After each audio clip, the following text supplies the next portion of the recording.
on a quelqu'un qui a dit en permanence, depuis le début, qu'il n'y a rien, qu'il n'y aura rien, qui veut aller jusqu'au bout du procès pour démontrer que tout ça, c'est cousu de fil blanc, et puis tout d'un coup, il y a une demande de grâce. On dit, mais ok, si Netanyahou est sûr d'aller au bout de ce procès et qu'il n'en sortira rien et qu'il sera lavé de tout soupçon, bon ben ok, alors pourquoi demander une grâce?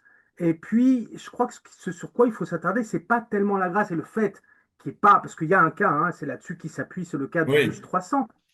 Il y a un cas, effectivement, mais c'est plus compliqué, puisqu'effectivement, dans le cas du bus 300, tout le monde a été soit licencié, soit a démissionné. Donc là, il y a la question de la culpabilité, qui n'a pas été prononcée, qui n'a pas été reconnue non plus de sa part. Et en ouais. plus de ça, il y a une condition qui est impossible à transgresser, c'est le fait de quitter la vie politique. On va dire qu'en supposant qu'il soit condamné, on ne sait pas trop. Mais au final, quand on demande la grâce, évidemment, c'est la sortie de la vie politique. À titre personnel, je suis pour aller au bout du procès. Je suis pour un refus total et catégorique de la demande de grâce.